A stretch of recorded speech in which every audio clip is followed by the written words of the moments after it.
Okay, welcome back. My name is Goldie, and again today I am joined by Mr. Julian Carr, the founder of the Cirque series. Let's talk about the 4 ways you can enter back into trail running in the summer of 2020.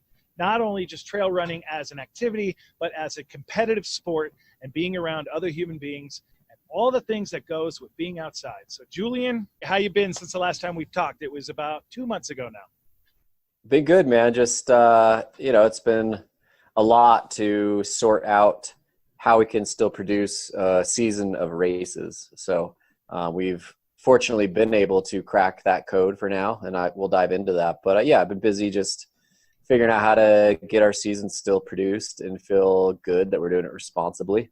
Yeah. And out trying to be out in the mountains as much as I can, either skiing or trail running in the meantime.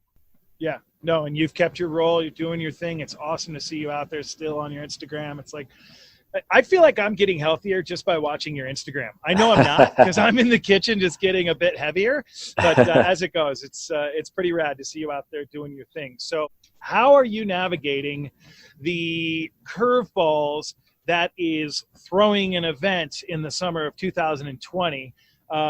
This event straight up is trail running. Right, we're going to mountains. We're running around. This is not a concert. There's no after concerts. There's none of this stuff. It's just show up, bib package, gun, send it, come back, finish line, maybe not a high five, high elbows, and then we're done. So last year we got to do it one way. This year we got to do it another way.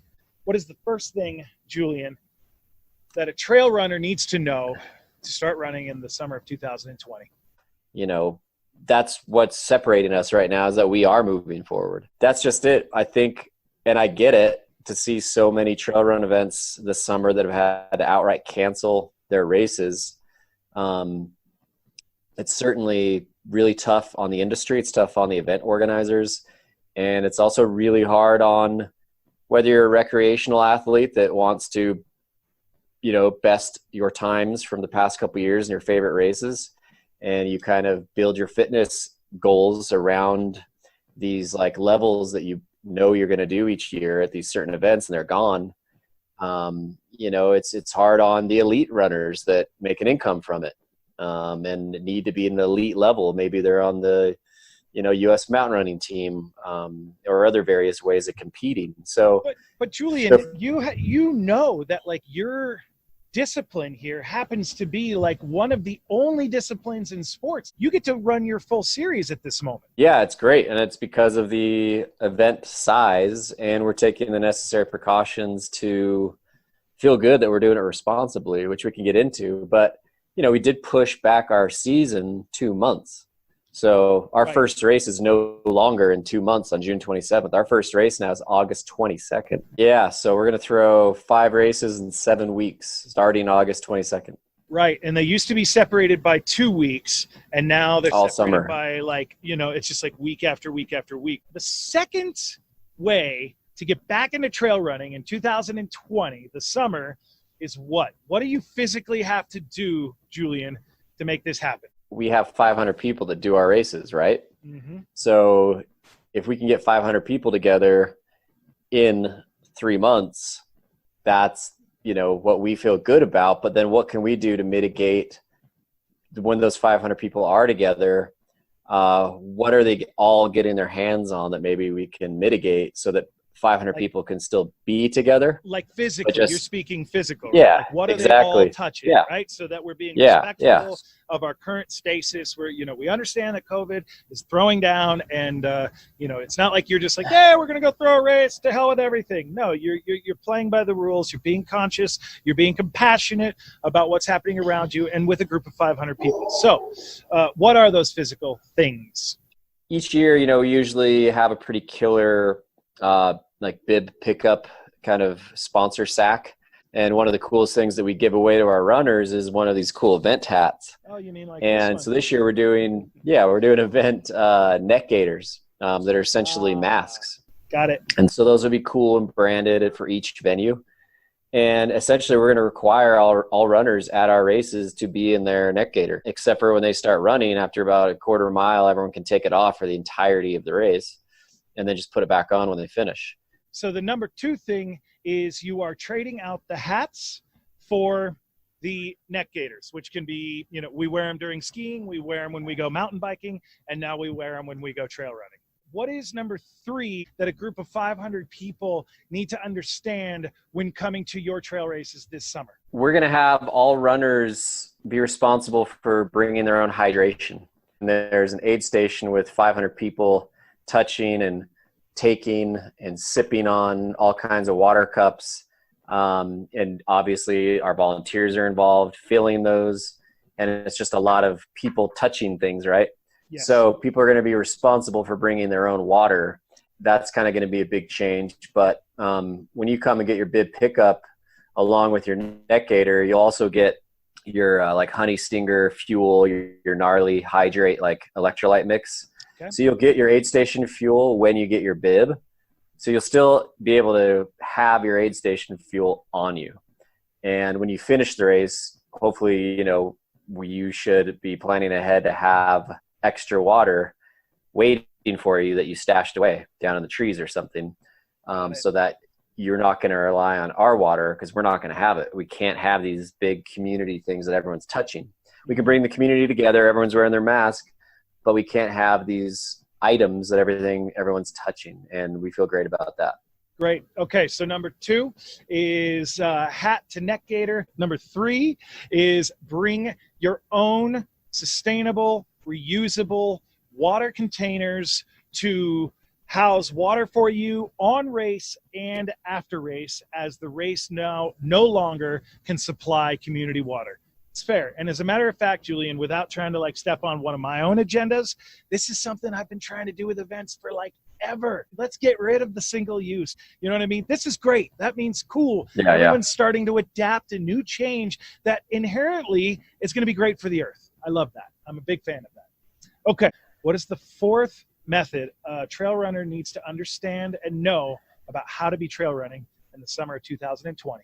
I would say that every place that most of you want to go trail running or you want to host a race, and it's on national forest land for the most part, or it's in an area that is, kind of regulated by a county or state level. Absolutely. And so understanding what the status is essentially of the Forest Service, the state, the county, and literally that's what it's boiling down to, is how much access you can have to these areas to trail run or to hold an event is distilled to these organizations or these groups that are basically saying, hey, until mid-July, you need to have social distancing in effect. And after that, it might lessen and it might be okay to have your race. And that's where we're at, because we have 500 person events with, sponsors that set up, and they bring some family. And we're saying, hey, by 3 months from now, we've been studying all the guidance in each state that we throw races. We've been looking at what the CDC is saying, what the WHO is saying, and obviously looking at what each county and state level is doing, so that we can sit down with them and say, hey, we want to move forward with these races responsibly, and here's how we think we can do it, and here's our interpretation of your guidance, the CDC guidance, and your state guidance. And to be able to have that conversation, have that dialogue, and everyone to get on the same page to say, yeah, we all think we can get there too. Let's keep moving forward, and here's the new date we want to do it on, and let's check back in a month and make sure we're still moving in the right direction so we can have this race. So, I know you got races in Utah, you got races in Wyoming, you got races in Colorado. Your goal is to, number 1, go moving forward. Number 2, hats to neck gaiters. Number 3 is your water. Number 4, is there any mountain doing anything different out of your precautions, say Grand Targhee or Snowbird Alta or Arapahoe Basin? Are any of those mountains saying, you know what, Julian, we're going to have to do it a little bit differently than Targhee did because Wyoming has different rules? Or is it all going to go ahead and be pretty keel at the moment? Should a racer know that, okay, cool, what I did for Targhee is going to be the same thing I do for Snowbird or something like that?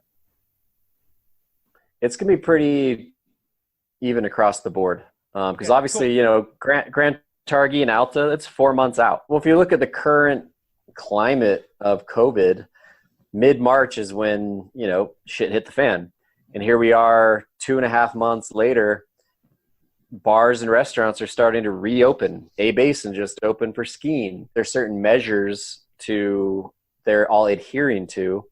But in another 3.5 to 4 months when we have our races, if we just covered that big of a distance of shit hitting the fan to bars opening in 2.5 months of the gnarliest part of this whole pandemic, right, I feel really good that we're going to be able to throw races with everyone in masks in 3 to 4 months.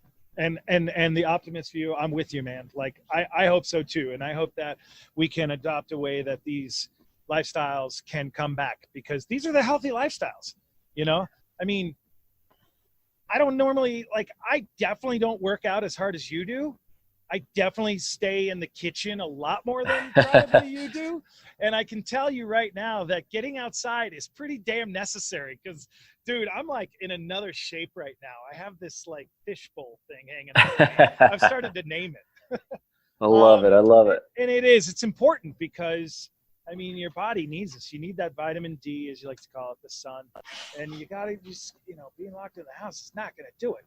Okay. Why not just beat around all your friends, you know? Like, Yeah, I love the community of the mountain running community throughout the United States. The world is so potent, so many cool, interesting people, and especially the group that follows the Cirque series. And I think so many people love being in the mountains, but then when you add on to it, being around so many amazing other people you get to meet, or your friends you're celebrating with, it's just such a fun environment to be in. I think we all miss it dearly, you know? I do. Yeah. I can't wait.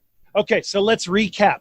Number one way for a trail runner to get back into trail running this summer is know that the Cirque series, number one, is moving forward. That's awesome.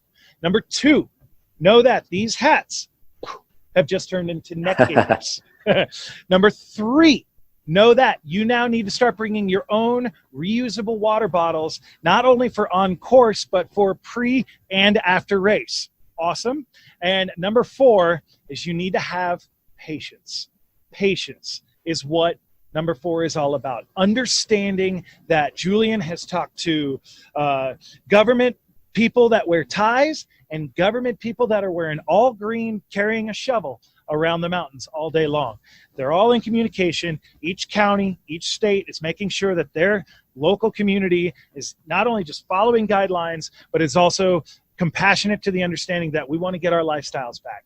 And when we say back, we mean let's just be healthy. Let's get out there. Let's live. So, Julian, any last and or final words to 4 ways to being a part of trail running the summer of 2020? I would say just everyone be responsible and be compassionate to the people organizing these events, because I know there's a lot of, you know, frustration when some of your favorite events get canceled or pushed back and it's not how you envisioned it.